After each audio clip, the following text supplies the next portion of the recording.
I think as somebody that was raised by a single mom, like those things, they don't matter as much to your child as you think that they may. I mean, it did have an effect on my relationships growing up, but it's also something like you can learn from that experience through your parents, you know? Like you can, as long as you have open communication with your child.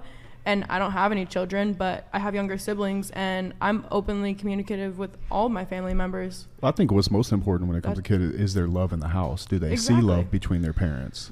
Mm-hmm. Not are they living the way of making people that go to church happy? Mm-hmm. It's a very downward deflecting question you're asking me, and I understand why you're doing it. However, I'll put love first in front of marriage every day of the week, because people get married in America every weekend, putting the marriage and the Facebook pictures before the actual love. Mm-hmm. So I'll take the love over all the bullshit. I think that's probably true. There's a lot of... It's definitely true. There's a lot of hypocrisy out there, for sure. There's a lot of hypocrisy in Christianity as well. Yeah. Like Bible thumping people that want to beat you up with their views and ask silly questions about things that don't matter.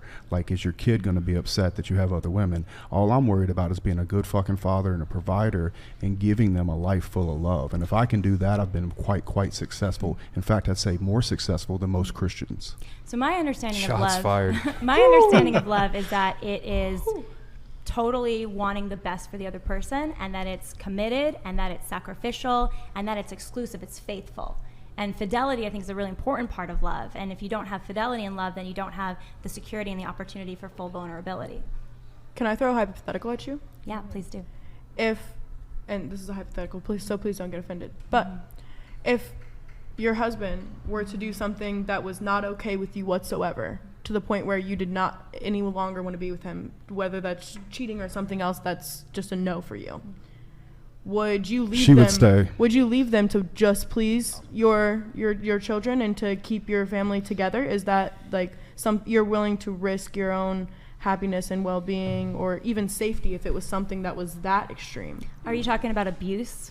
I'm using a hypothetical. Okay. Whatever it is that would be like a straight, like, I need to leave this person. Would you stay with them just for the convenience and also the toxicity that it could bring into your household, inflicting your children, you know? So my position is and it's the position of the Catholic Church as well, which is that if you're in a situation in a marriage that's abusive, right? It's causing harm to you or your children, then you definitely should create separation. You should leave. You can actually get a legal divorce if you need to separate your assets.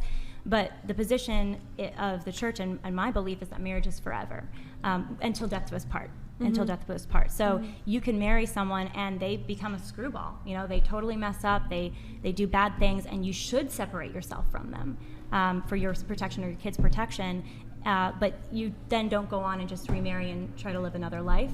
Now, there's something in the case if you were lied to. So there's something called annulment, which some people say, oh, that's Catholic divorce. It's actually not. Annulment is when it's as if the marriage never happened because people were lying typically when they go into the marriage. So like typically abusers don't just start abusing after marriage, they're abusing before marriage too, or they're lying. So if they're lying to you in a serious way and you go into a marriage, you weren't able to freely choose that marriage.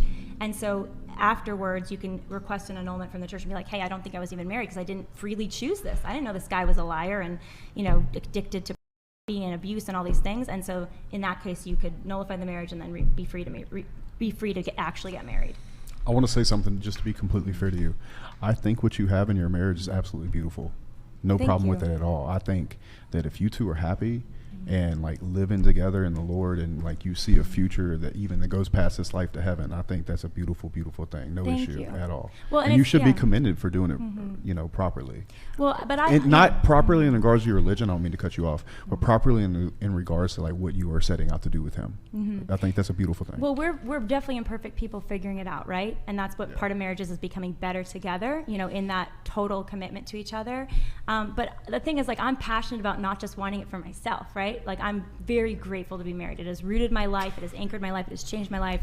But I don't want to just keep that to myself and be like, oh, this is just my personal thing over here. I want other people to have the opportunity for that, too. What do you think it takes for women to get in a position to find a husband that will commit to them fully and give their life to them? What do you think that takes? Well, I think the first step is working on yourself and your own development as a woman, becoming the best that you can be, and then having good standards for the man that you're going to be with. Like, to be perfectly honest with you, I would not ever date a guy who I thought would be unfaithful to me. Not even date him. Never. If I found out my person I was dating is sleeping with other women or sleeping with anyone, honestly, because we didn't have sex before marriage, I'd be like, no, I'm not interested in that. But I asked you what you think a woman needs to do. I think the woman needs to become the best she can be. She needs to grow psychologically, be healthy. If she needs to heal from trauma from her childhood, a lot of us have baggage. I had baggage. Go get the therapy that you need. Really understand. Do you not believe that therapy is in the church and Christianity? Do I not believe what? Do you not believe it's everything that you need is at church? You can't just find that in the Word. Well, the beauty of Catholicism is it's very much focused on the whole person, right? So it's not like we're just spiritual beings, right? We're also bodies with desires, with traumas, with experiences. And so the psychological world and psychological health is an important part of bodily health, and it connects to your spiritual health. So therapy is great. Obviously we totally promote therapy for those that need it. Mental health is really important. So just because you're doing the right thing spiritually doesn't mean you're necessarily mentally healthy. You may need to get mental health support too. I think this is actually something a lot of people who are really spiritual fall into. They think, if I'm just pray enough, I can make my depression go away, right? And yes, sometimes God does just heal depression like that, but a lot of the time God uses natural means like a good therapist, a good psychiatrist to help somebody through that. Or a good threesome.